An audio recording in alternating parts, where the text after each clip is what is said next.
Love you, Linda. Love you. The courthouse the other day in the hallway, you're singing "Oh Happy Day."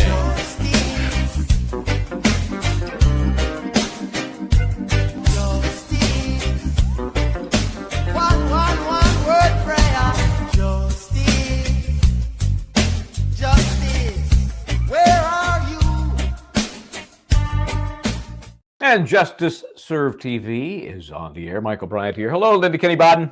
Hi, Michael Bryant. I have to tell you that all my assets that I loaded tonight are What? like What did you just say? Oh, your assets. I'm But sorry. I misheard you there for a second. There he goes again, everybody. And, you know, we have a very special guest, and I thought we'd try something new and I'd surprise you. I think we should bring you in on the fashion segment and the rip and read segment. The fashion segment. Do we have a fashion segment? Well, we kind of do fashion, and we have a question from Madeira Beach caregiver who also gave us a major donation. So I thought I would talk about it because it has to do with my family. And then we also have some incredible rip and reads. I have one of them now loaded. And then so let me make sure I'm following you here. We're bringing our special guest on now, and then we're incorporating the rip and reads into that part of the process. Well, I thought that would be kind of whatever. I thought that would be something interesting to do. I thought I'd surprise you because I have to keep you, Michael Bryant, on your little tipping toes because or else you run over me with those production meeting. So you did. We just happen to have the biggest little interview is what we have, and we are such fans of Melanie Little.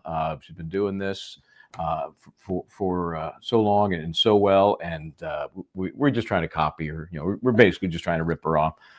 And so to have her on and to bring her into the mix, we are so excited. Melanie, how are you? I'm great. It's so nice to meet you guys virtually. How are you? You too. I just feel like we've already done that. You know, like we've really met. You know, it's so weird. Hey, before we get started, can I do the? I'm going to call it the 5 degrees of separation. Okay, With me and Melanie Little. I think it was last week. You were on Billy Bush, right? You were on. I was. I think he calls it Hot Mike, which I think is a nice little jab at himself over what happened at the bus. And I like the guy. So he used to be the host of Extra until just this month. And now I think it's Derek Huff now, the dance guy whose sister is the singer, right? Anyway, so Billy Bush, Extra host. Before that, Mario Lopez, Extra host. Before that, Mark McGrath, you know, Sugar Ray. Sugar Ray. Yes, I love Sugar Ray. I worked with him then at Extra. And I started when Lisa Gibbons came on board. She left after 3 years. I made it for another 2, which overlapped her and Mark McGrath. So that's 4 degrees of separation through Extra, Billy Bush. So we're basically best friends. So I mean, of course, everyone. 6 degrees of Kevin Bacon. Yeah. Right. 6 degrees of Kevin Bacon. I love it. But you know what Michael just said, he said, we're trying to emulate you. No, you've been doing this alone on your show. Yeah. I have got Michael Bryant, or he has me. Oh, some days it's this, some days that is true. Yeah, this is doing that solo, there are days, right? Are there days? Today was the day. This is my 4th time on the air today. So I did 3 shows today on 3 different topics for 3 different hearings.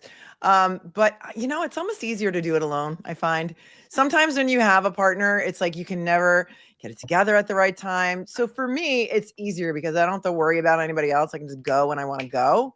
Okay. And I do breaking news and I do hearings on the fly and I do a lot of stuff like on the spur of the moment. And so for me, I find it easier, but I don't know.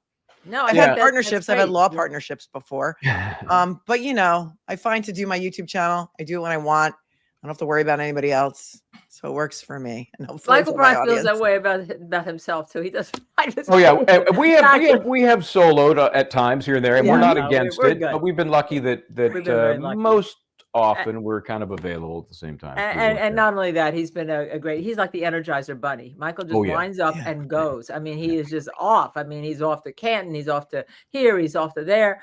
I mean, I just have to get my hair done. That's the way I keep putting it. And speaking about hair being done, and we do have a little, before I have some things for you. One of our huge viewers is a hospice nurse who just, the cockles of my heart, right? Yeah. And I'm going to bring her on because she had posted before I got on, but Deer Beach caregiver, and she's been all around with hospice, and those of us who may have people that may need hospice or have ever seen people help in hospice, they're an incredible type of person. Talk about somebody who can forgive. They have the empathy to everything.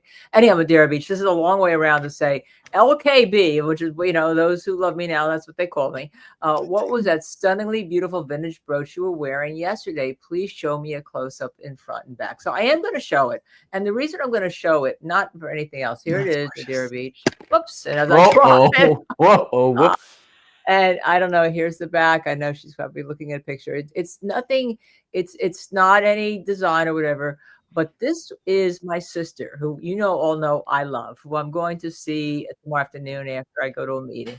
Is it tomorrow morning before I go to? I've lost track at this point. And this was hers. And when I was a kid growing up, she had this, and I was just in love with it. Then my mother stole it from her. Okay, there's a story behind this brooch, but she actually gave it to her. And then my mother gave it to me, and I said, "Thank you, Joan." And she kind of said, "You still?" One day I wore it on there. She said, "You still have that?" And I said, "Yes," because when you wore it as my big sister, it was the most beautiful thing in the world. And I just want to think, family is everything. Keep those you love close to you. And I say that because right outside my office this morning, some truck, and this is 53rd Street between 5th and 6th in Don't tell anybody where you are. Right? Yeah, no, they know. It's all over the internet. Now you know why. A truck jumped the curb and just killed somebody right in front of my building this morning. So I say that with making sure you tell everybody you love them. And Joan, I don't know if you're on or not on, but I adore you. All right. So, and with so many things happening over the last few weeks, reinforcing that, give everybody you love a hug. And, be grateful for what you've got, because it could be gone before you know it. So on that depressing note, no, it wasn't depressing. I'm telling my sister, not yours, just in general, the need to be grateful. The need for being grateful. Oh, sorry. Go ahead. No, that's it. Go ahead. No, go ahead. I was going to say, I used to, when I was in college, I worked at the St. Regis Hotel, which is right around the corner from you on 55th and 5th. And that was a great job, great summer job. And love that hotel, the St. Regis. Is it still there? St. Regis is still there. The King Cole Bar was one of the best places in the city to go meet people for drinks. And it was at the beautiful mural behind the bar. And it's a staple. Yeah, no, this whole area is actually sort of beautiful. It's a little dirty since Mayor Adams is, and I'm a Democrat. Okay, so I say these things with a full. Everyone knows me. I'm probably the most flaming liberal of all of our viewers and everything on this channel, but they know that I can be fair. But anyhow, and to introduce you, because Michael's going to take over and then do the rip and read, I just wanted to show you something, because you talk about people. So I did a little research, and I think this is your Instagram page. Yeah. And I'm going to ignore all the rest. Law tuber lawyer, Grateful Dead, because this is from the other night when I was at my friend's house upstate. And let me just show you if I can figure out how to add this now. There we go. That Grateful Dead, and this is an image of the concert they did, their final tour concert, and they actually have another one. That was Fare Thee Well. So that was, let's see, 2015. Before they went to Chicago. Yeah, before. Yeah, I was in Chicago for those. Yep. Yep, this was just before they went to Chicago. Let me see, that's 52. Let me add the other image. I had these all loaded beautifully before twice, but then something happened and they all came tech wizardry tumbling down. They all came. Nice. Down. So you're a deadhead. I am. Deadhead, right? I'm from San Francisco, so so you get it. I kind of know. Yeah. There you go. So I just thought that talk about 6 degrees of separation. 6 degrees of separation. These are my very close neighbor friends upstate, and they are deadhead, but beyond deadheads. So I thought, well, I'll show these photographs to show that we all have connection. Look at the Bertha skis; those are awesome. Yeah. Do they live in Woodstock? Because that would totally track. No, they don't. They don't live in Woodstock, but they live close to where Woodstock happened, which near is Bethel. Not Woodstock, is near Bethel. Yeah. Bethel. Yeah. So Melanie, what do you think about I lost Melanie. Oh, there we go. What do you think? Thanks for stopping by. What do you think about the attempt to kind of keep the dead alive, as it I were? love it. I love it because there's so many more generations involved now. My kids were raised on it. I have 2 kids named after Grateful Dead songs, and my kids love it. And I have a son who's a musician, and he plays in a band, and he plays Grateful Dead music. And bringing John Mayer in was a very smart marketing move because it brought in a whole new generation of fans who like John Mayer, and so it keeps the family going. They're coming up on their 60th. This year, which is crazy. Yeah, that's what we're talking about, keeping the family, loving the family and then keeping them going. This is great. So we also do a little segment besides fashion that we talk about a little bit, because it always comes up. People want to know what lipstick I'm wearing, what my earrings are. Right now I will tell them that I have weights on I can't show them my shoes because I have weights on my ankles to exercise. Oh, is that what that is? How does that work sitting down? It's an ankle monitor. It's like an ankle monitor, right? It's like there an you ankle go. monitor, right? Yeah, the old. No, that's not Barbara Streisand next to me. Someone want to know that is Helen Mirren next to me, who played me and won the SAG Award to play me in the movie. So it's not Barbara Streisand. Wait, what movie? It's called Spectre, and it's written by David Mamet on HBO. It's on HBO Max. That's right. You defended Phil Spector. Yeah. I want to talk to you another day about Michael Skakel because I was I followed that case. Michael. Since I love Michael, and I love his brother, and I've been with them. I've been with them running that case behind the scenes after I left it because I could not try a case with Mickey Sherman. Everyone knows the story about this guy. Said he would be convicted, and he was. And then second call they made. First call was to their sister, and second call was to me after he was convicted. So I'm the one responsible for hiring the team that got him out. Yeah. How many years was that? How many years? Oh God, it's been a long time. I don't even know. No, I mean I don't know how many. Like 11. I don't know how many hair colors ago it was, but so there are wrongful convictions, right? I mean, absolutely are wrongful convictions, no doubt about it. In matter of fact, there's going to be a podcast. It's about to be released. I think NBC has picked it up. I was interviewed for like 4 days on it by the runner, the showrunner to it's not a showrunner, it's a podcast runner. But is it Innocence Project related or no? No, it had nothing to do with Innocence Project. Totally independent. Been working on it for probably since the beginning of the pandemic, and the pandemic kind of slowed things down. So anyhow, we can talk. Yes, we can absolutely talk about Michael. I love Michael. I've done a lot of wrongful conviction work. People remember me for the high profile cases, but I've done the Tennessee case and I've done the Ray case in Philadelphia, and I've done a lot of the forensic backup on a lot of wrongful convictions. Nina Morrison, who I work with closely, is now a federal judge in Brooklyn. And of course, Peter Neufeld and Barry Scheck are like my brothers as far as I'm concerned. And I think they feel the same way. So, anyhow, with that, we have Lipper Reads, right? Barry Scheck. Oh, yes. Let me do that.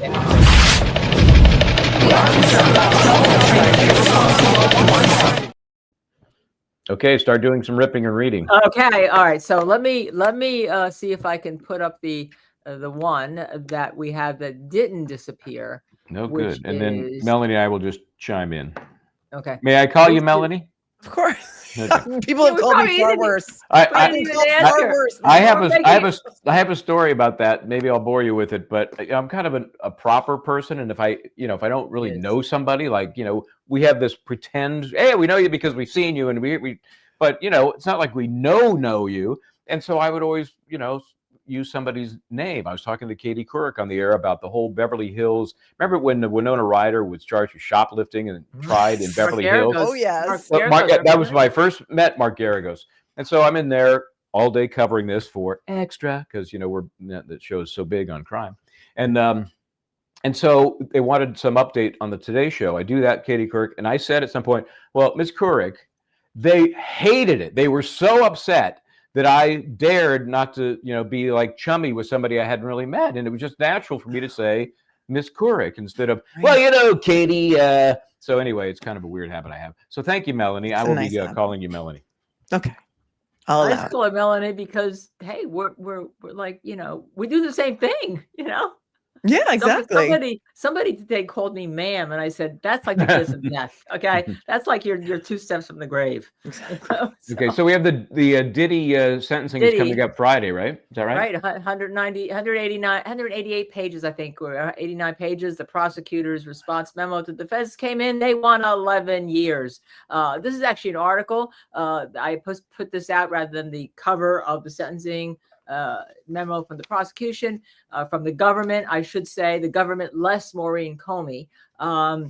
Because Arthur Ardallo, my friend Arthur, is quoted in this, and I agree with him that he says the asking for 11 years in this case is, quote, strikingly heavy-handed, close quote. And that they also talk about the letter that Cassie Ventura says, in which she says, quote, I still have nightmares and flashbacks on a regular everyday basis and continue to require psychological care to cope with my past. My worries that Sean Combs or his associates will come after me and my family is reality. And it goes on and on and on. So this is why the government has asked for 11 years.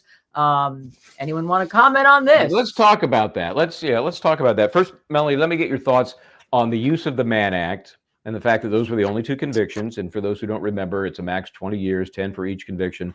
What's your thought in a kind of a prostitution scenario? Haven't covered this case at all. Haven't covered it at all. But you know what I did see was the tape of Cassie Ventura getting the bejesus beat out of her in the hotel. And if he was willing to do that in front of cameras in a hotel, in front of an elevator, imagine what he does behind closed doors. And so don't ask me this question because you're going to get an answer that you're not going to want to like. No, we like all answers. The light of day.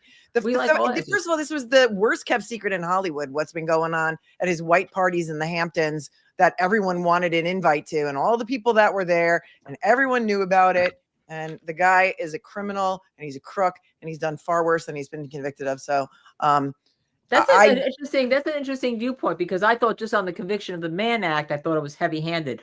But when you take the video for that, which he wasn't charged because it was past the statute, it puts it in a whole different perspective. That's why we do this rip and read. By the way, we know that the judge is looking at this stuff too. He's going to veil it however he veils it. We're not going to get in his head. It's his discretion. He could go for the max of 20 years. He could go for the 11 the prosecution has suggested. He's probably going to be asked to do time served by the defense, and then he gets to pick a number anywhere in that spectrum. But we aren't going to ever know what he really puts into that decision.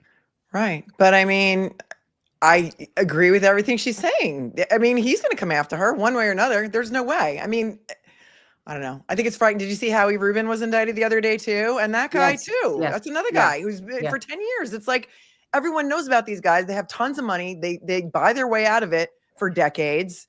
And all of a sudden, they're not supposed to consider this stuff. Agreed.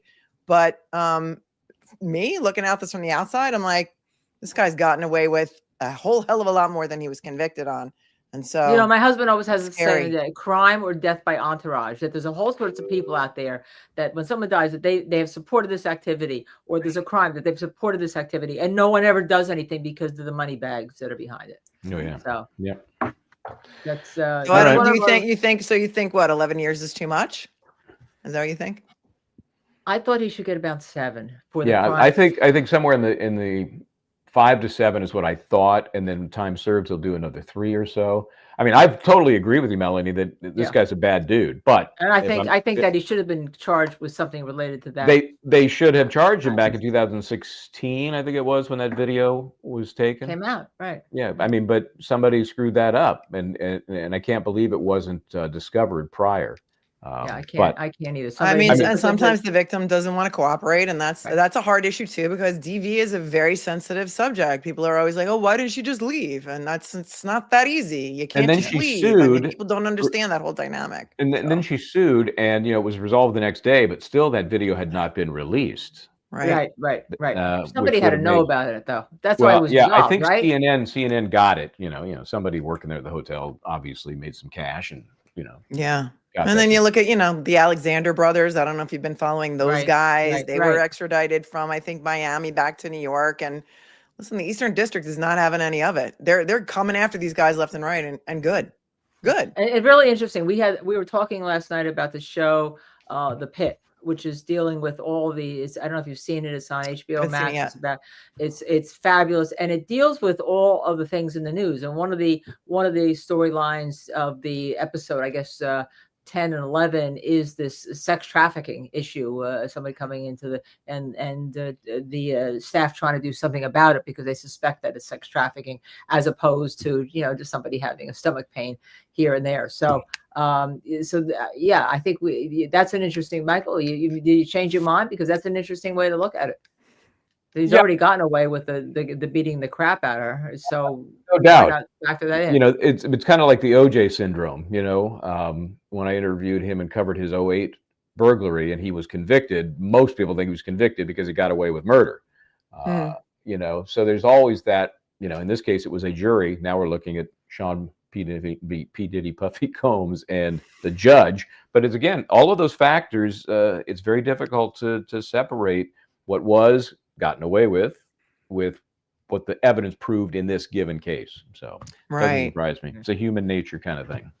By the way, all rest in peace, Lori Davidson. When I say kiss you, I lost her brother-in-law last week, pedestrian hit by a car. As I say, hug your loved ones. Okay, so in this show we try to do that, and we try to bring our everyone who bears their soul, as we had today. Michael Bryant, we released our episode at 1:00, which just making it under the National Recovery Month wire of one of Shari Schreiber. I don't know if Shari's in. She is 39 years clean. She talked about how she got clean. Her husband is a recovering addict, and talked about how he got clean and how they went about it and what kind of life they had. And so it was our way of trying to honor those who have successfully achieved recovery. But we had a terrible statistic that she passed on to us that I was amazed. Yeah. 1 in 34 people survive the rehab process and don't go back to drugs. 1 out of 34 or 35. Can't remember now. 34. I was amazed that is such a horrible recidivism rate for drug use, but wow. Yeah. So if you get a chance, check it out. And we also went, as I told you last night, the new segment, The Hunt of Justice Served TV, which was for members only, to try to find this, what we believe a witness, handle a witness, and who may have access to other witnesses in the Epstein matter. Please check it out now, because now we are in the situation of all of you can help. We're out of the members only. I love seeing this. This is what happened we were doing the Drina, the Adelson, which you covered, right? Adelson, did you talk to them? I did not cover Adelson, no. Look, but you know about her. But we were doing it, and there was a snitch, incentivized informant on, and we talked about her drug addict, and then our whole chat went crazy with people talking about being sober and giving them credit. So we said we had to do an episode, which there's always a crime when you're giving illegal drugs to somebody, but we had to do an episode about recovery. And hopefully it'll stay up there, because as far as we're concerned, every day it should be National Recovery Month. Yeah, I've done a lot of streams on addiction and recovery, and they always get demonetized for some reason, which is it really pisses me off. Oh, wow. Yeah, YouTube doesn't like it. I did a stream on Matthew Perry and his problems with addiction, and when the ketamine queen and all those people, and talking about like ketamine therapy with another doctor that I had on, and talking about women in abuse, and YouTube hates when you talk about addiction. I don't know why. Oh, odd. Wow. Yeah, and we're talking about recovery. It's I mean, the YouTube overlords, they frighten me. Because more people need to talk about it. And it's much less, than it used to be. Now, it's out there, and the ripple effects are enormous, and the families that it destroys. It's not just the addict; it's the families. That should be something we should. I mean, if there's any way to get into those YouTube, you get assigned these people to help you. But if they're these demonetizing things that would help, that's ridiculous. I mean, that's exactly what we're supposed to be doing, is talking about it. Okay, so the second rip and read is. Actually, you have another one. I'll see if I can get it up there, adding it to the stage. We're adding things to the stage already. As was Diddy. This has been very extraordinarily People versus Reeves. Let's see if it'll give us a hint. What's it? No, it's people. Here we go. Here we go. No, here we go. This just came down to This is a decision that came down to Staten Island, and this was something near and dear to Doug Weinstein's heart for the Diddy case. It's a decision out of Kings County, yeah. right? No, and what it rap is lyrics. Rap lyrics. This is an appeal to the second level of the Supreme Court. That we call it the second, here in New York. The first level is the Supreme Court. The second level is the appellate division, and then you go to the third level. So this is the second level of the Second Judicial Department. On appeal, we are asked to determine whether the Supreme Court erred in admitting into evidence a rap song which the defendant had performed over a re-recorded telephone call during his pretrial incarceration through the testimony of an investigator employed by Kings County District Attorney's Office, whom the court qualified as an expert in slang. For the following reasons, we conclude that the investigator was unqualified to offer expert opinion regarding the meaning of rap lyrics, and that the interpretations can vary, and therefore they reverse the conviction, saying you can't use rap lyrics and you can't use some investigator from the district attorney's office, which is the Young Thug case, right? Yeah, right? Yeah. You watched that, Mel, right? The YSL case out of Atlanta. That case went on for like 2 years. What kind of time do you think I have? No. Yeah. No. So, well, every time Karen Reed for 2 years. They tried to, they allowed it in that case to use these rap lyrics of the defendant to basically show intent or that he acted consistent with the lyrics, which is ridiculous. It's a creative endeavor. And what we always use, the Eric Clapton "I Shot the Sheriff," as an example. Should that come in? Because he did he did shoot a the song, sheriff? Did Eric Clapton shoot a sheriff? I don't know.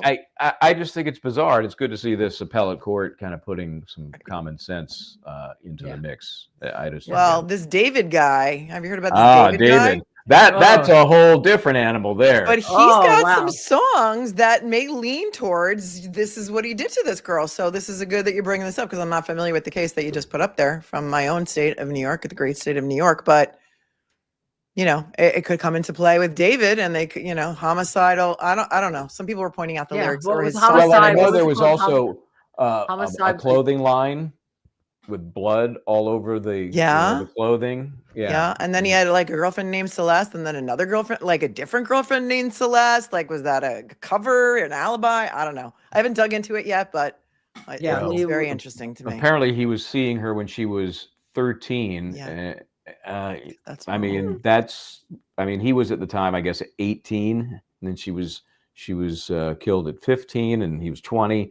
But still, that's some bizarre relationship. We all have to get into that case. Don't get me started on that, because I represented most of the plaintiffs on Long Island against the Rockville Central Diocese. So don't get me started on like childhood essay and clergy essay, because that's my wheelhouse. That's what I did. It was a 15-year fight.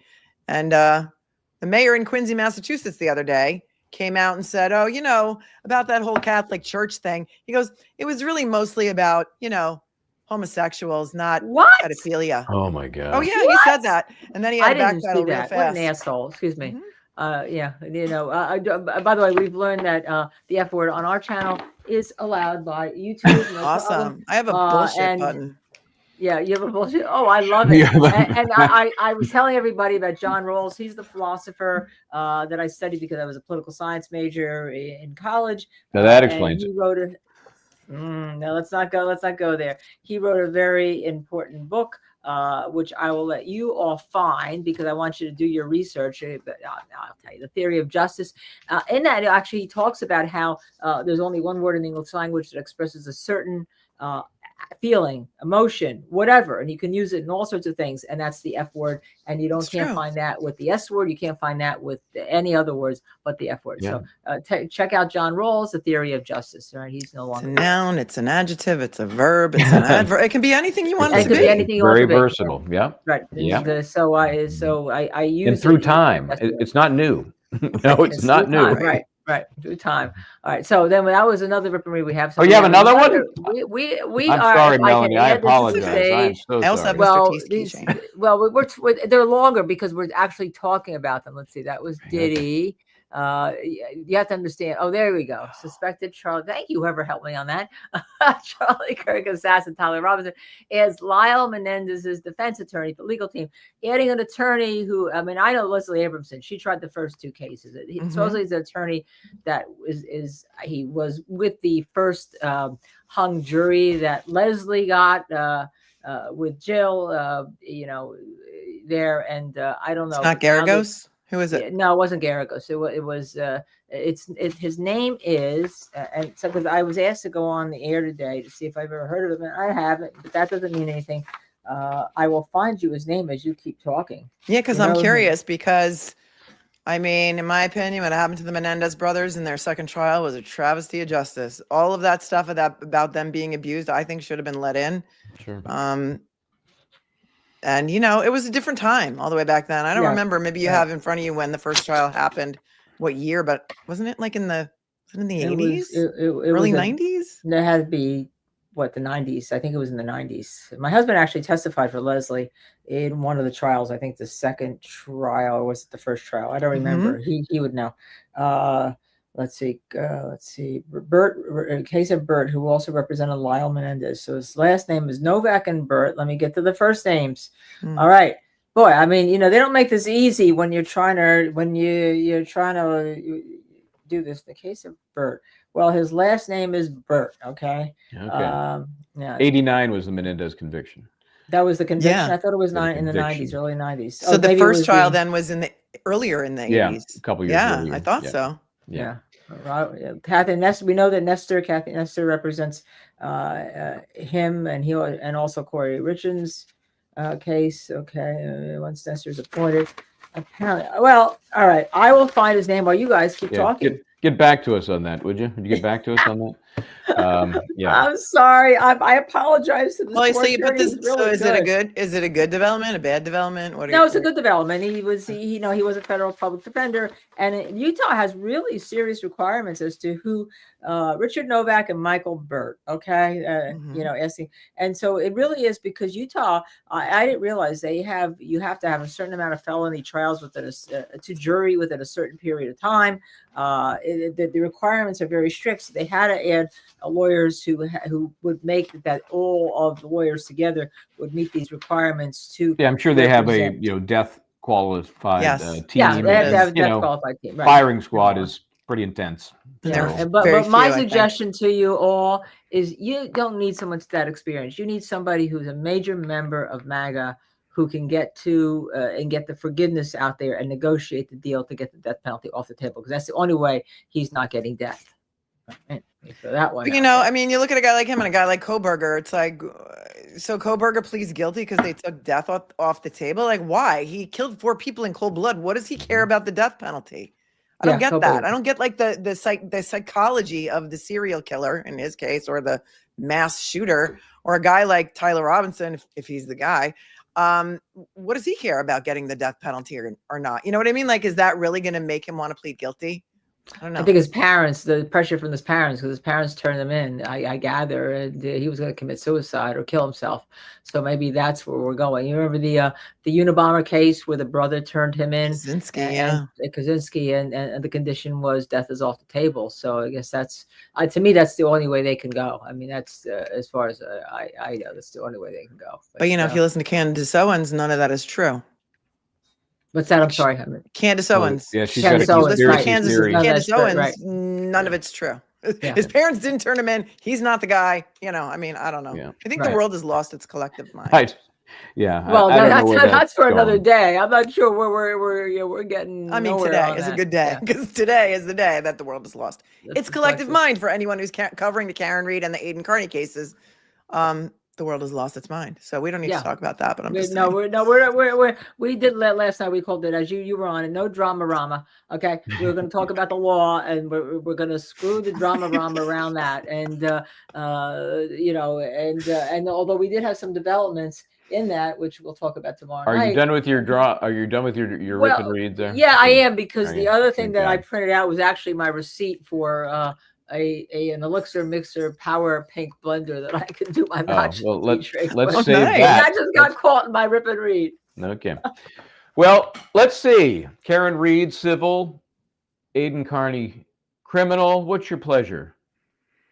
I don't know, whatever you want to talk about. And Karen Reed civil case is always fun to talk about. I mean, not fun for her or anyone, but it's interesting. And as you know, in the civil world, as I've said, I just hope I'm still alive when it gets nearer trial.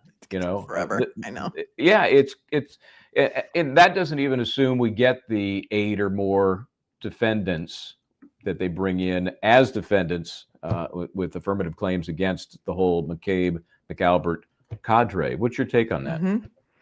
About how long it's going to take? Well, about bringing them in and how absolutely. best happen. The only person surprised by them bringing, by Karen's team third-partying in 10 more defendants was the plaintiff's attorney, apparently. And I'm a plaintiff's attorney for over 3 decades. That's my wheelhouse. That's what I do. The fact that this guy didn't sue them originally is beyond, and the statute of limitations is over. So they can't, the plaintiff's attorney, his opportunity to sue all of those people is gone. It's gone. So, tell me your take on this. I think the plaintiff's counsel thought, look, I'm going to file this. He didn't have to file it before the criminal trial that was ended. Stupid, in my 6 months. It was, but he did it for a reason. He thought they were going to have a conviction that he could just roll into a nice civil judgment. Because if they had a conviction, that case goes away on the civil side because everyone's paying whatever they need to pay. They're not going to, they're going to lose. They're just going to take that criminal conviction and use it in the civil case. And I think he really thought that was coming. And the only reason to file the case ahead of time would be to just kind of raise the awareness of the civil case. Big mistake. Big mistake. Big mistake. And it could be considered malpractice that he did not sue the people that were in the house. Because John O'Keefe was not hit by a car, and a car did not hit John O'Keefe. And it's based on medicine and science. It just didn't happen. I've represented hundreds, if not thousands, of pedestrians involved in car crashes and motor vehicle accidents, and never once ever, never have I ever had a client hit by a car as a pedestrian who did not have any sort of bumper marks or below the waist injuries from the car making contact with the body. It has never happened. It never will happen. It's impossible. And that's what made me interested in this case, because the injuries did not support a car accident. They supported a guy who got the crap beat out of him. I mean, he had boxer's injuries.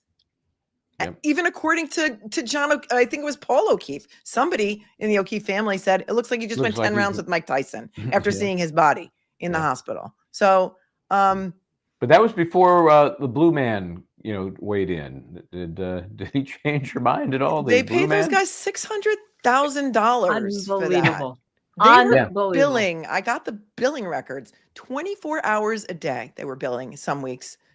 For a guy to watch the first trial. They billed out $45,000 the first month, $75,000 the second month. And they were like, oh, wow, this is our cash cow. They just keep rubber stamping our bills. Let's keep going.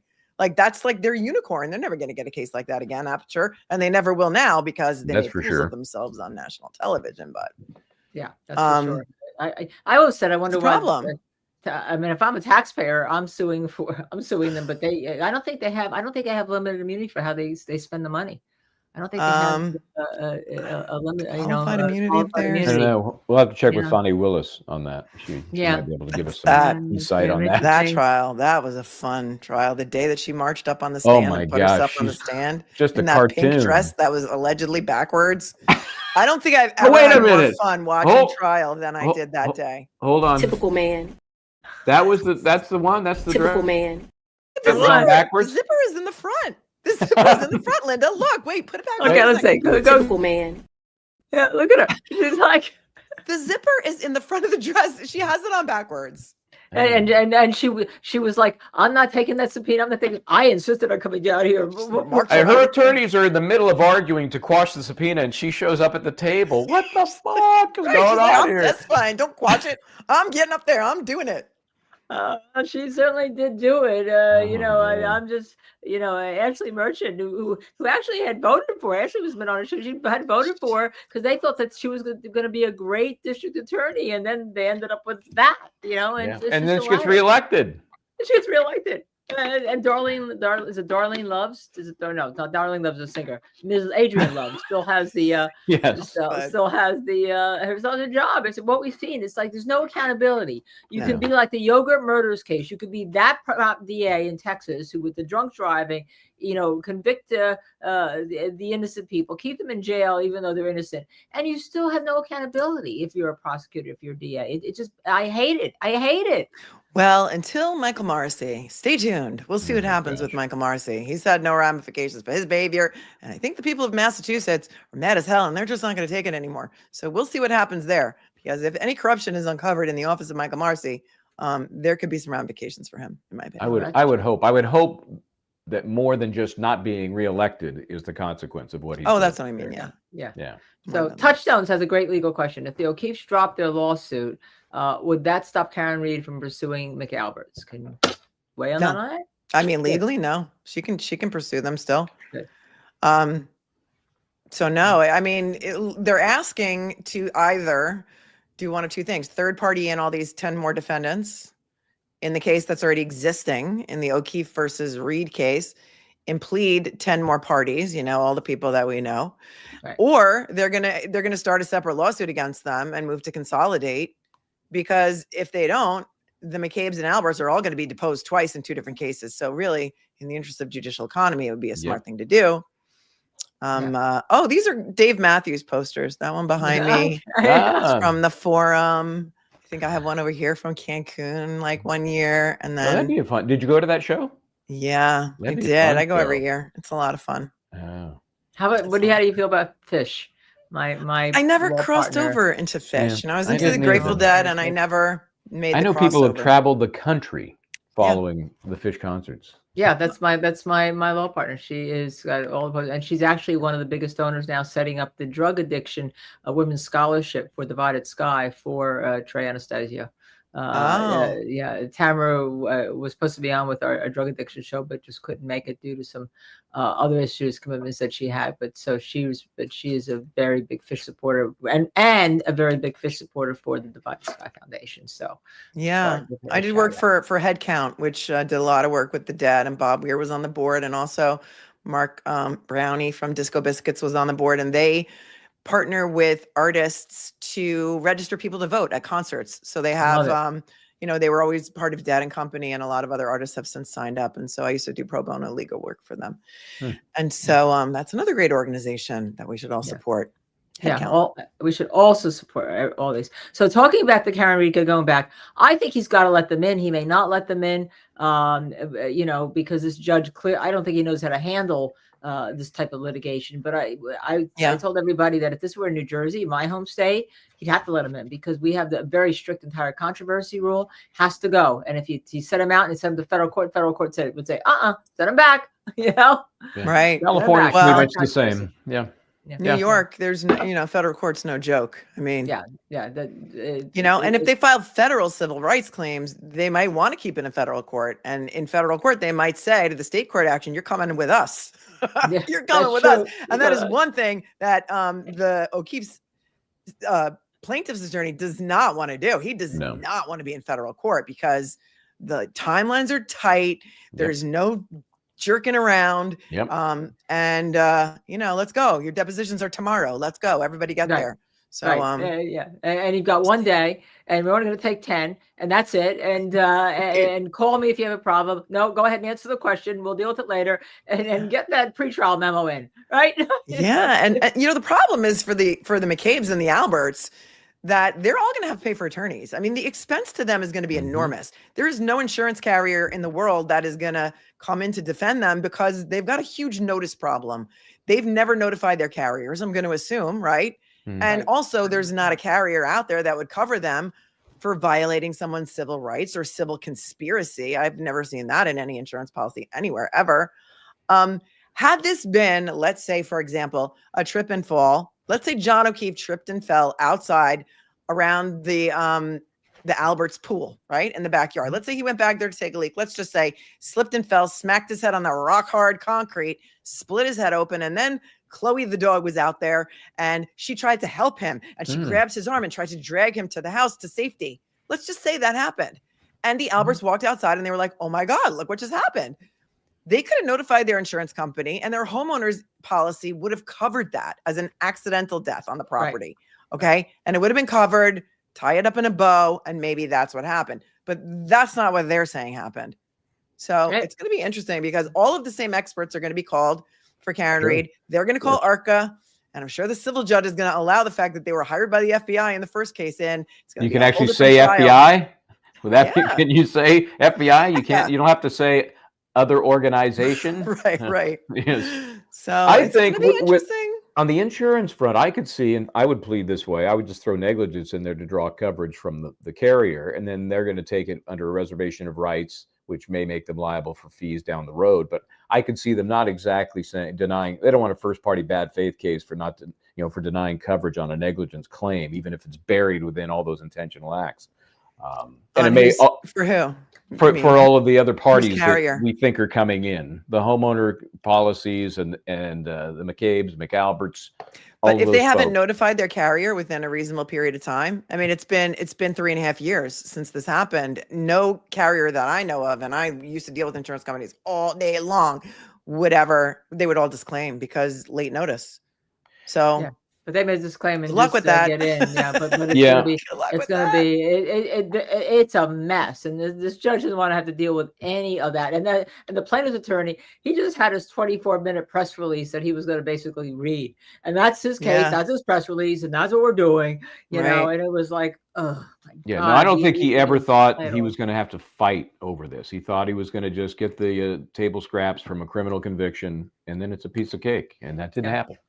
You know, it was so funny because everyone couldn't stand listening to him. That on our feed the first time we were showing him, they were like, "Oh, I'm going to donate 10 memberships. Just stop. No, I'll donate 20. Just stop playing him. Stop talking about who? Stop playing who? Yeah, the plaintiff's attorney. Plaintiff's attorney. Yeah. And by the so the Goodmans, who are also friends of Will, said, "Member for 4 months. Hi, Melanie. Go Paris Ray and the Crush. Said hello to you. They're great. They're always great, right? Hi, Goodman's back. You know."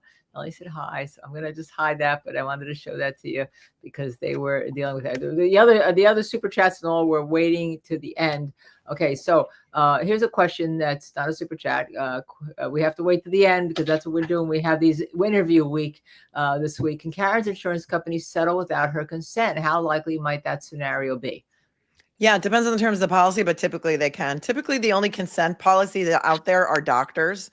Doctors usually have a consent provision where they have to consent to any settlement because no doctor wants a malpractice case on their record. And so typically they could. I don't know what her limits of coverage are, and she might also have an umbrella policy because, you know, she made a lot of money. She owned a home. So they could settle without her consent. How likely might that be? I mean, I'm not going to I wouldn't put odds on it, but I would say that Karen would be against any settlement. And the problem is the O'Keefes can't take the insurance money and continue to go after Karen. So it would be like a one or the other thing. Like in order for them to take the insurance money, if it was ever offered, which I just don't think it would be, then they would have to sign a release against Karen and they would have to end all litigation. They couldn't keep going after her for more money. So right. They don't want that. And then same would happen if the I always said that if I were the bars, I'd just put my money into an escrow account. Yeah, that's what I would do. Here's my policy limits. Knock yourself out. Knock yourself out with them and see. What do you think the O'Keefes want? Blood. The pound of flesh that they didn't get in the criminal matter? Yeah. It's never going to be the same. Revenge. It's just listen, money. The only thing they can get is money. It's the only thing they can get. Yeah. So at a certain point, do you think they're just deluded by, you know, what they've been told by the Commonwealth all along that this is a case, this is legit, we have the evidence, we have the material, and then it doesn't pan out in the criminal case and they're still believing that? I have no inside information into what they believe or think or who they like or don't like. But I think based on, you know, Peggy O'Keefe's testimony, it was very clear that she did not like Karen Reed at all. There was no love lost there. You could just tell by her testimony. I don't have any inside knowledge as to what they think or believe. Were they duped by certain people that they think are their friends? I don't know. Are they still going to be friends with these people after these people have to come in and now defend themselves and pay tons of money for lawyers? I don't know. So I don't know what they think, but John O'Keefe was not hit by a car. His body tells the story. Your husband, Linda, would tell you that. His body tells the story. Body always tells the story. Yeah. Right. Yeah, always tell the story. Let's say this one. So, and this is actually a pretty good question, I think, also. All these are good questions, but I kind of like this one because Shannon and Burgers, I think he still has his X account or Twitter account, you know, X Twitter, I like to call it.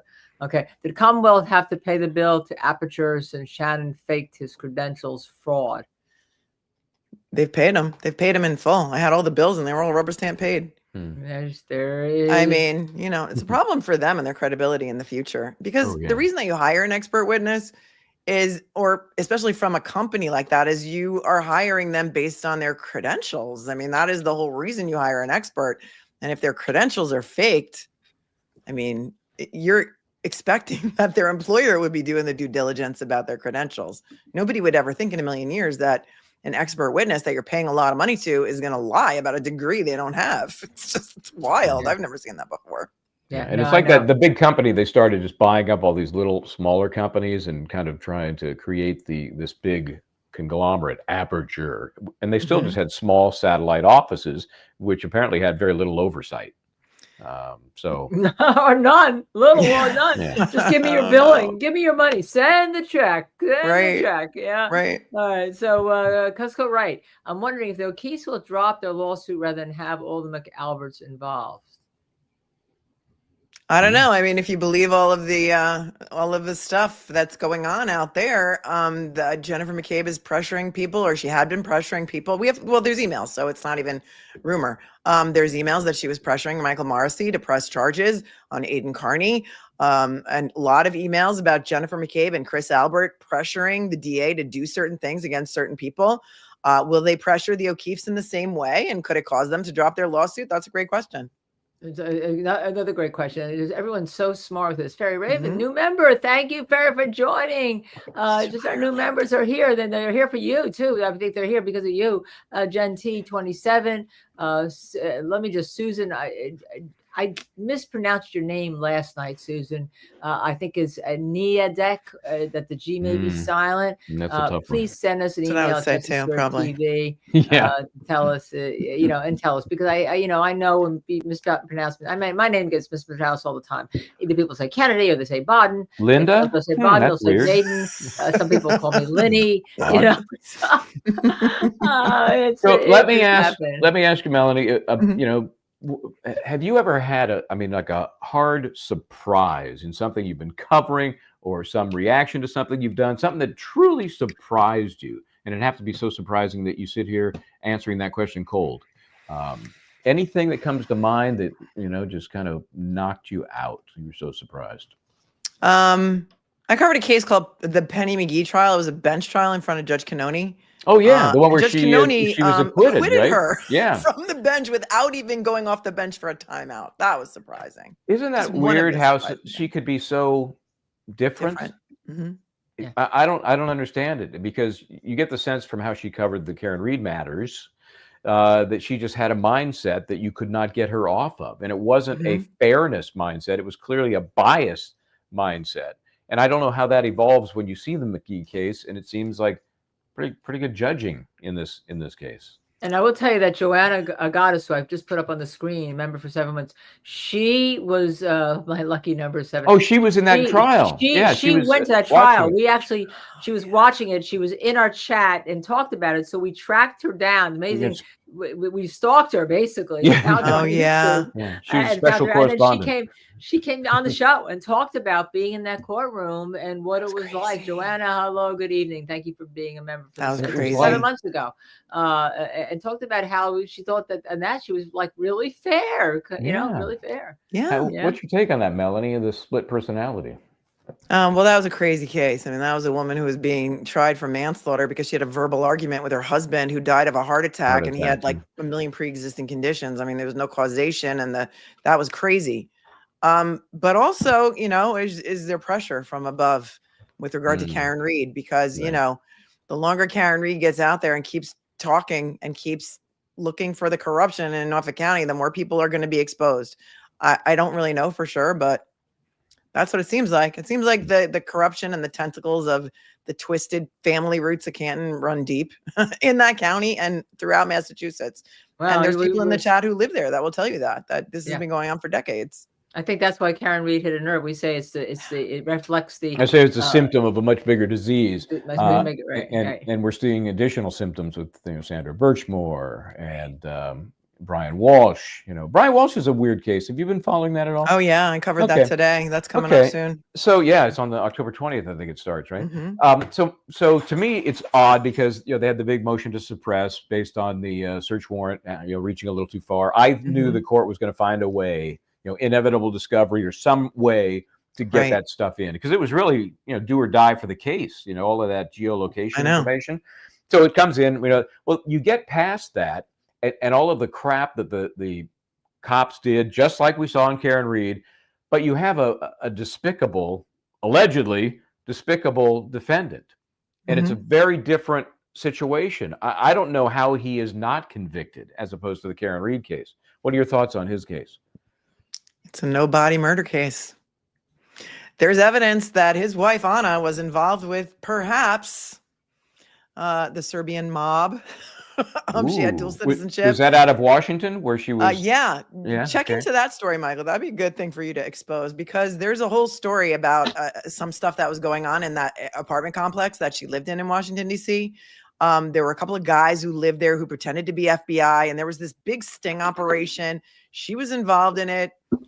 I mean, there's other theories about what happened, and that, perhaps Brian Walshe was told to take the rap for this, and here's what you got to do, and threatened. And listen, I don't know what happened, but if he did, then he's the dumbest criminal in the world based on the Google searches alone. Like, how to dispose of a 120-pound woman's body if you really need to? Really? I mean, you can't being caught on video dumping stuff in the dumpsters, and then, but then the body's never found. It's just, I don't know. If you start looking at it in a Gone Girl type situation, it can make a little bit more sense. And then you throw in the Serbian mob. I'm not saying this is what happened. I'm saying this is what people have been speculating. Is there enough to get that in at trial as part of the defense? I don't know if they're going to use it for their defense or not, but it's interesting. Yeah.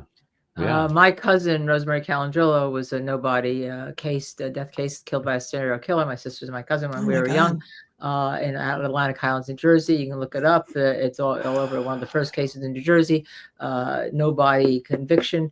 She was 13 when she went missing, and they eventually got the serial killer. He died in jail, but there's still a lot of bodies. I've had when I was at my law office was in the Galleria in Red Bank. I had one of the sister of one of the victims come and wanting us to try to get the prosecutor there, who I'd sued and won against, not for me but for a client. And so me going to him and pleading him to open the case didn't happen. But there's still bodies out there that are missing from people that are believed to be his victims. So, how old were you when that happened? I mean, were you like a kid? I was like a little kid. Is that what made you decide to want to fight for justice and become a lawyer, because of your personal experience and your family? No, it was just Perry. It was more like I was like a little kid hearing about Perry Mason and doing good and wrongful people getting convicted. And my best friend at the time and my father's best friend were black. So we lived in a community that was half black, half white. And so it's just kind of like, I always wanted to be a lawyer. Every once in a while I'd veer off and say, well, if I can't be a lawyer, I could be a vet. But but then I have to do math. No, I want to do a lawyer. That's right. I always wanted to be a lawyer. It was like I came out of the womb wanting to be a lawyer. And my mother had never graduated from high school. My father had graduated from high school and was in the Army. But our family, my sister, and they've heard this. My sister Joan, if she's in the chat, heard this. My father wanted her to be the lawyer, and he had always told me that she didn't want to be, and she left the LSATs, and she told me, left, I failed them. I was like, terrible. So, but I just always wanted to be a lawyer. I don't know why. And I still love it. And the most comfortable I am is when I'm in the well of the courtroom. So, how about you, Melanie? What led you into this mess? I wanted to be an actress. I was in all the school plays. I was in Fiddler on the Roof. I was, doing all the things. I went to acting school in the city when I was a little kid, because my parents used to take my brother to my father's club in the city, which was men only at the time. And he went to a thing called Saturday Morning Boys. And so we needed something to do. So my mother's like, I'll take them to acting classes. So I went to the neighborhood playhouse, which is like, I don't know if he's even still there, but it was a pretty famous acting school. I remember the woman who was in Facts of Life. She played the school marm. She was like an instructor there. I forget her name. And so Anderson Cooper was in my class as a kid. Wow. And then one time I was on his show and I was like, Anderson Cooper, don't you remember me from the neighborhood playhouse? And he's like, yes, I do. And he was full of shit. He probably didn't remember me at all. And Ali Sheedy. Do you remember Ali Sheedy? Oh, of course. Sure. Ali Sheedy. Right. And so, back in the day, this was when, Andrea McArdle was playing Annie on Broadway. That's how long ago this was. Yeah. And, there was a lot of rejection and whatever. So then I went to college and I became a hippie, and I was like, what can I do to stay in Boulder for a little while longer and not have to go get a job? Oh, I know. I took a business law class and I'm like, this is kind of fun. Maybe I'll go to law school. And then I was like, okay, so I could go to law school and I could still use my acting chops, right? And I could get to write my own script and I could get to perform in front of a jury and nobody can reject me and tell me I didn't get the part. Okay, I'll do it. And I remember applying to law school my senior year of college. Everyone had already applied. It was way late. I was like, hello, NYU. Hello, Fordham. Hello, Brooklyn Law. Don't you want me? Hello, New York Law School. And then I was like, I was already in Boulder. So I applied to University of Denver Law and I was waitlisted because it was late. It was like June of senior year of college. And then the day before classes started, they're like, you're in. And I'm like, okay, I'll be there. That's So great. it like, worked out. That's good. I love it that you business law was so fascinating. You said, "Oh, this should be fun." Usually, when people say business law, they don't use fun and business law in the same, category. So we have more questions for you because that's such a great story. Danielle Franzi, who can Karen sue for everything that she has lost?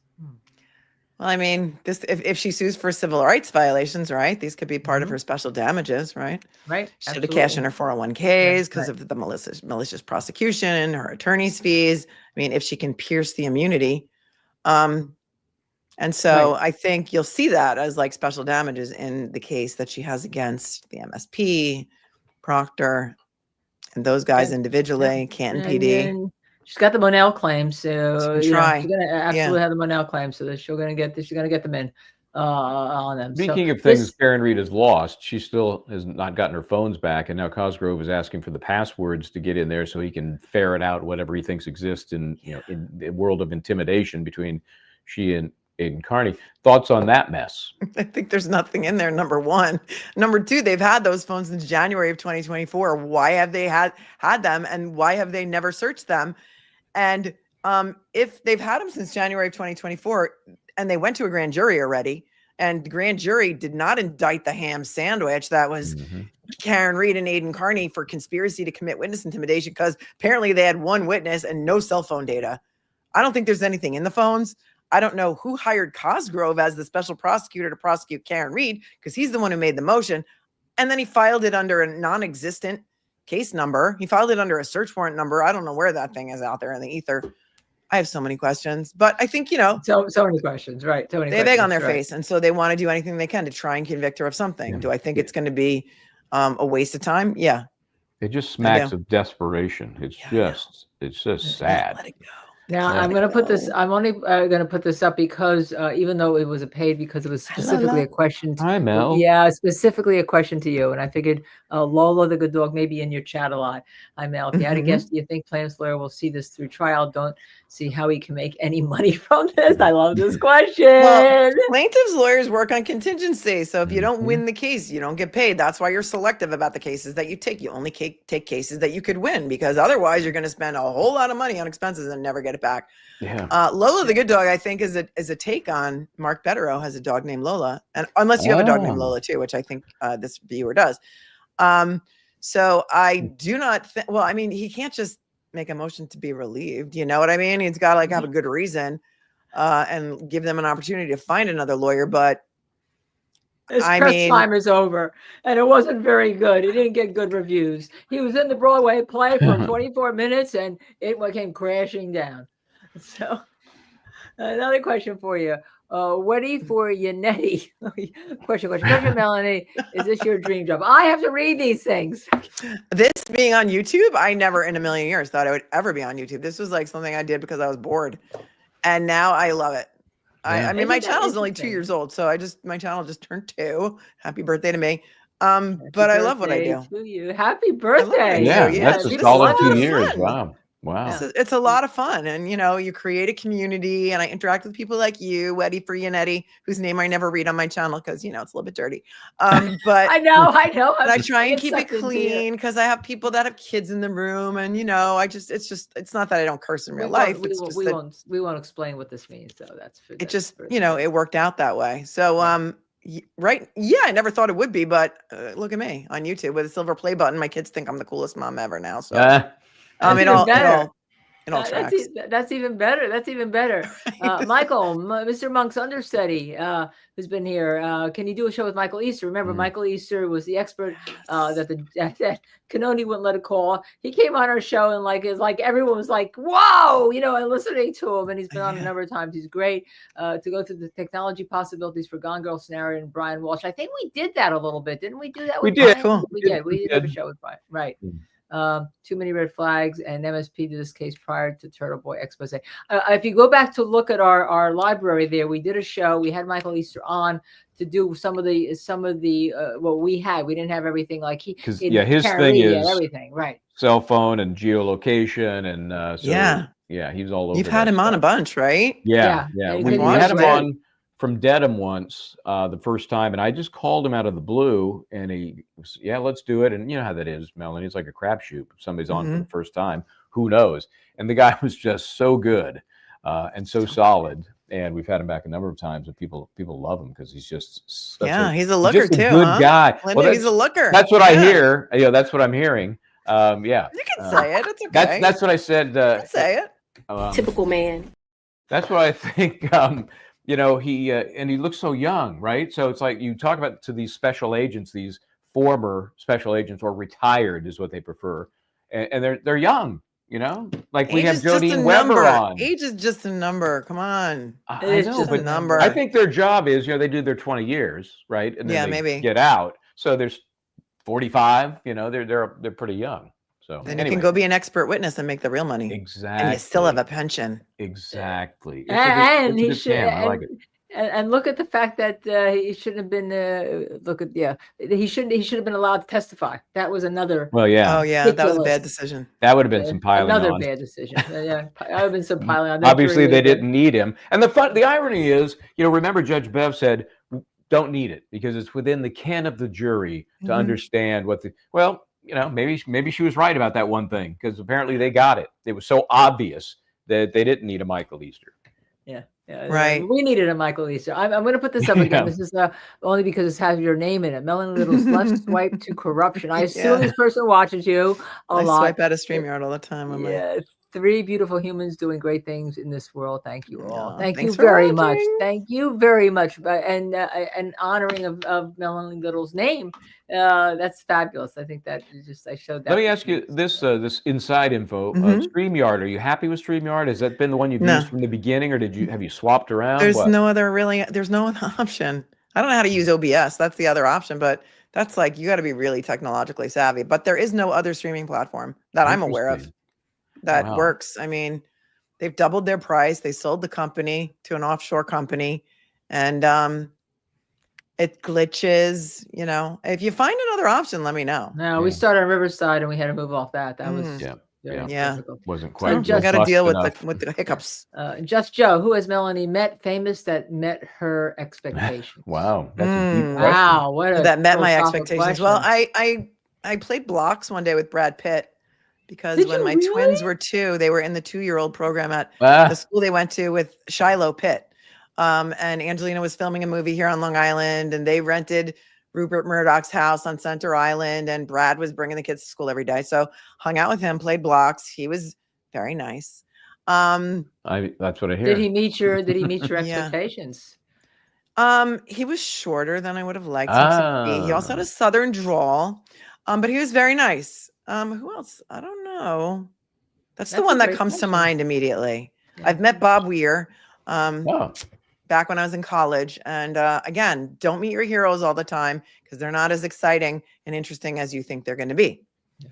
I met Jerry Garcia. That was very interesting. Oh yeah. Well, that's fascinating. We go back to where we started. This Ashley Linnell, who's always following, I think, all of us. Will you 3 do a show with Ashley Merchant? Love Ashley Merchant. We got it. We keep trying to reconnect with her. Now she's all tied up with Megyn Kelly. And so, they started. I don't know. There's like a true crime channel, but it never comes up on my feed, so I haven't watched it. So I don't know. Yeah, I haven't seen it either, but I know we've reached out to Ashley. We've been back and forth and haven't been able to work anything out. But she's less available That's all. Oh. He's less available. She also is a practicing attorney, so I know, but she's. I'm retired, so I can good. kick it on YouTube. Oh, really? Are you? Oh, this is why I'm so tired. I mean, we're trying to do all this, and Michael knows. Squeeze in I'm going to federal court. I'm doing this. Michael was in court the other day. We're like, he's good. He does it from his car or the mobile studio. I'm like. I'm leaving court at 7. Federal court in Trenton at 7:39. I ain't no mobile studio, anything. I know. Michael's like the Energizer Bunny, as I say. Yeah. It's I still like to practice. So that's until we start making millions of dollars elsewhere. Right now we got like a babysitting job. That's kind of where we are in the earnings category. Yeah. So, but we love it. We're doing it just because of that. That was the original plan when we left Law and Crime. It was like, how can we do it in a way that we would rather do it? And that's kind of how we ended up here. So. Yeah, say what we want when we want, generally. Cusco Wright, Shiloh Jolie dropped the pit from her name. Oh, well. Okay. Yeah, Nicole Kidman and I heard that yesterday. They broke up. Those crazy kids can't make it. How can anybody? About that? Yeah. So like 17 years, almost I think. 20 years. I think it was like 19. Was it closer to 20 years? Breezy Bree apparently follows you, Melanie. Did we get the backpack fixed? Okay, thank you for that donation. But no, we bought a new one off of eBay. Thank you for asking. I had what was it? What kind of backpack was it? Well, the new thing now is that the seniors in high school have to use their kindergarten backpack for senior year. So my daughter had a One Direction backpack that had seen better days, and it ripped.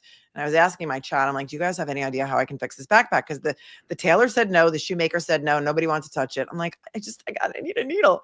So they had a million ideas of how I could fix it, and they were so gracious and so sending me emails. And then I got my daughter to just allow me to buy a Hannah Montana backpack on eBay, and we solved the issue for $30. Because I had already repaired it a number of times, and I'm just not Martha Stewart. I'm just not. Yeah. I got to sew a button on now for my daughter's uniform. I'm like, really? And you had, I'm impressed that you had a guy who could just sew a button. I don't have time for it. I mean, I'll do it. I love you, honey, if you're watching. In whatever condition it was, I'm surprised you had it. What was that, 14 years? Yeah, that's the thing. So I mean, it's a free advice for all the moms out there who might have kids in kindergarten and preschool. Save that backpack. Otherwise, they're going to go out and have to buy like a current backpack. That's kind of a something fun that thing. currently exists. Because One Direction is gone now. You can't. You yeah, know? that's right. One Direction is gone. Yeah, that's kind of a fun thing the school did, right? What? That's kind of a fun thing that the school did. It's a senior in high school thing because I have twins who are in college now, and when they were seniors in high school, it was the same thing. That was a couple of years ago. So, how many kids do you have? 3? 5. 5. You were, oh my God. My God, full-time practice of law, and then this. Oh my not God. anymore. I mean, now I'm retired because litigation will suck the life out of you, or it will suck the life yes, right it out will. of you. It does. Usually I tell people, they say, why are you doing backup for litigation and concentrating more on civil? I said, because I don't want to be away from my family for 6 months, right. Trying a case.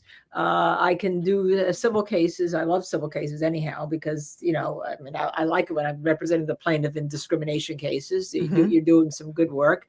And also, it's not the same way. It's not the same way it was, Right. It's true. It was the judges aren't the same as we can see. You don't think you can do right anymore. It's all about money and movement of cases, which is okay when you got the civil cases. And then with criminal cases, I can do the forensics and I can run teams from here with no problem at all. So, and I don't have to be in court unless I want to be. Although I love going to court. I love it. I love it. I love trying, but cases don't try. Cases are hard to try. Well, that's a different story. Yeah. Well, I get out a few each year, but that's the worst part is being prepped. And I did a lot of insurance defense. And so you've got, it's like you're fighting that client as well, because they just want to, how do I get out of this for the least money? And the last thing they want is a judgment that opens up their pocket. Right. So it's like they're against you as well. You're trying to sell them on how good the case is. And they're like, well, what about this? My client, take it to trial. I know, because you want to keep billing and they want to get out for cheap because it's a business decision for them. And I hate that, because you're in it as a representative for your client. You're believing in the case. You're putting your blood, sweat, and tears into it. You get to the courthouse on the day you're supposed to get out, and you don't get out, as we call it in California. Did you get out? I didn't get out. Because there's too many criminal matters, and so you don't get a courtroom. Well, that's the death knell, because as soon as the insurance company gets another opening to explore how do we get out of this for the least amount of money, you'll never get it out in a trial. You'll just, and it's just so frustrating that, I mean, you talk about your acting, and I always performed for this 12-person audience, Right. That's what it's about. And when you don't get to, when the show doesn't go on, it's very frustrating. I know. So we should let Melanie go to her Oh, kids. We'll finish up our super What chats. time is it? Oh my gosh, we kept Yeah. you I overtime. have no idea We what kept time you it is. overtime. Send us an invoice. We kept you overtime. I'll invoice you. Well, we can talk to you all night. You're so fabulous. It's just wonderful. I have nowhere to go. I'm just gonna order DoorDash, I think, when I get off of here. Oh, I'm going to do it for you too. Been a day. It's been a day. You're just wonderful, and we love listening to you in the background. A lot of times I have you on, and just people just love you and adore you, and you're adorable. Oh, thank you. You're adorable. That's a compliment. No, you are. You guys are. And Michael, we might have friends in common from Extra, so we'll connect off. Oh, interesting. Probably have some friends in Jeremy, Teresa. Yeah, Jeremy. Yeah, they've been there forever. Yeah. Forever. I have a very good friend who's still there, in addition to the management types. But you must have some good Lisa G stories then. Lisa Gregorish.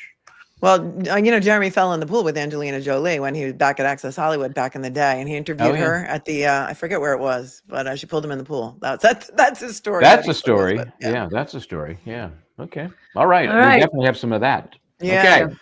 Babysitting fun. Thank you. Follow Melanie Little. Good night, everyone. Melanie's leaving. We're staying on. Thanks you so for much. We'll do this again soon. You come to my house next time. Hey, we'd love to. Okay, great. Yeah, awesome. Thanks, guys. Yeah. Bye. Okay, bye.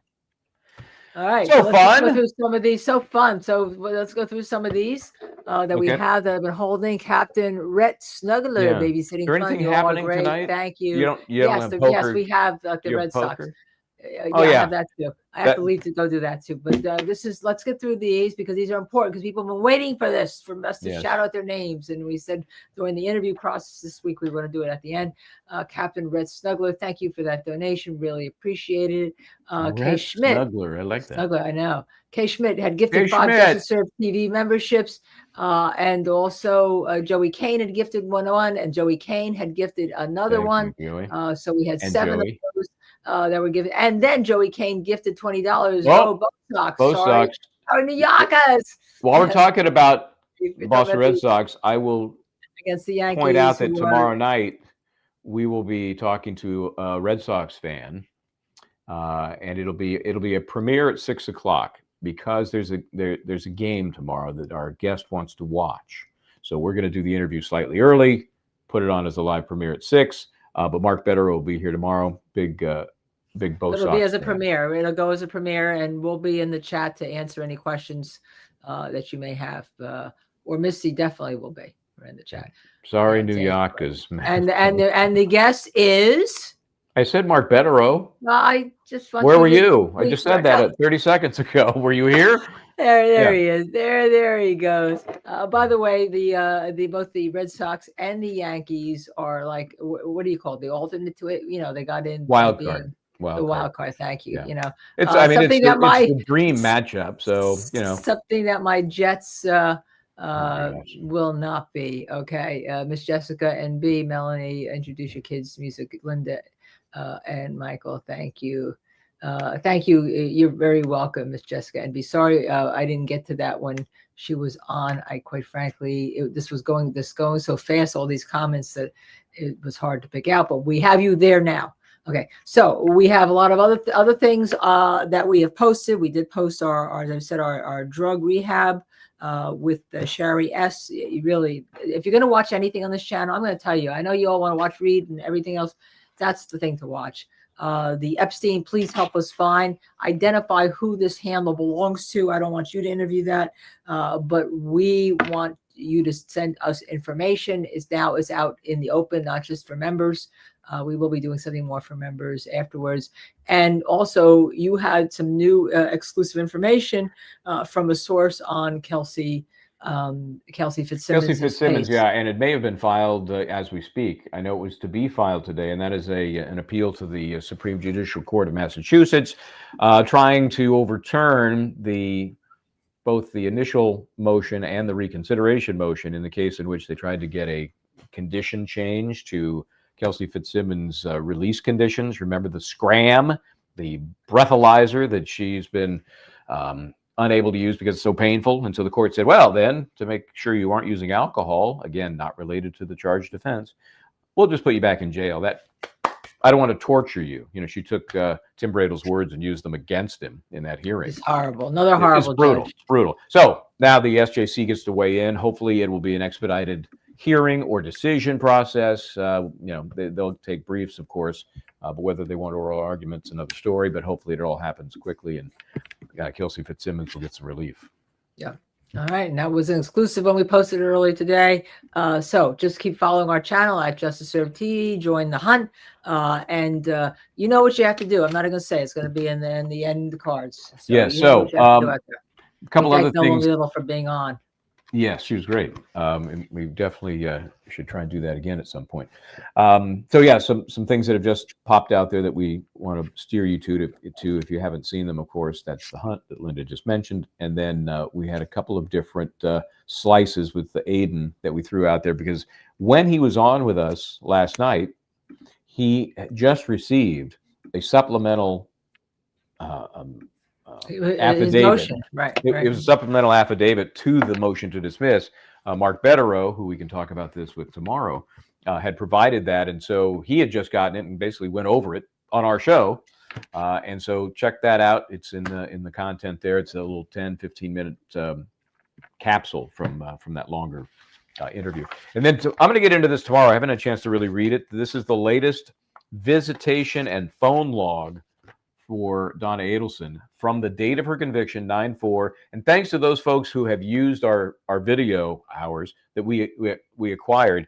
I think we did the work to acquire it. Right. I think Moms for Justice used it. In fact, I think they just ran our commentary as well, which is weird because I was watching them. It came up on my feed, and then I heard us. Wait a minute. Very nice of them to. Very nice. And then somebody else just did it too. AA Lawyer, I think it's called, and she credited us for that. So we appreciate that. Anyway, so more stuff from Leon County. I will ask you this question again from 9/4, day of the conviction, to yesterday. Just got it today, the 30th, so it goes through the 29th. How many visitors has Donna Adelson had? Well, I know the answer. I know you do. It's 0. It's shocking. Where's Harvey? I mean, nobody's visited her in the 25 days since her conviction. I find that very I find that, right. I find that. So we'll go over more of that detail, the phone calls, both completed calls and incomplete calls. I don't know how she has time for anything else because there's a lot of calls. Anyway, we'll get into that. Maybe we'll have time for that tomorrow. And Sherry Schreiber, Sherry, I know you were here. Sherry S. gifted one Justice Served TV membership. We thank you, Sherry, for all the hard work that you put in with us yesterday. And we did bring on Sherry had met my husband a couple times. While he wasn't on, we did take a picture and then sent it to him, and he came on and spoke with her for about 20 minutes, right, Sherry? Because Michael is who he is, and it was fun, and he has been involved in drug addiction a lot. So thank you, Sherry, for your time and and for the gifting of this membership. Everyone who gifts it, that's a donation that comes out of their pocket, and it's very hard. It's very expensive. It's $3 a month. It goes even higher, and it goes to people that can't afford it. And if you are a subscriber, they get randomly assigned, of which we are approaching 30,000 subscribers. That's Michael right. Bryant. Perhaps Fairy Raven. I'm just clicking through some of these new members. I don't know if we got to all of them or not. Fairy Raven. We did. You got all of those? Yep. That name didn't ring a bell to me. Okay. All right. Okay, then. Thank you. Okay, then. All right, everybody. Thank you for joining us. We really appreciate it. We'll be back tomorrow night at 6 o'clock at a live. What do you call that, Missy? A premiere. Yes, a premiere. Yeah. So with Mark Betterow, we'll do that tomorrow. We'll get into all the things Mark Betterow is into, of course. So and this is interview week. Thursday, tomorrow we'll announce the next guest for Thursday night. Yeah, I can't wait to hear. And Friday I think we're probably going to do a comment show, a pre-recorded comment show. But we'll see. Maybe we'll say that for the weekend. We'll see how it goes.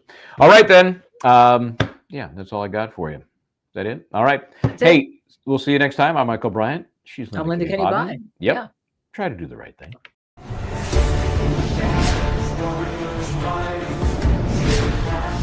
It's start.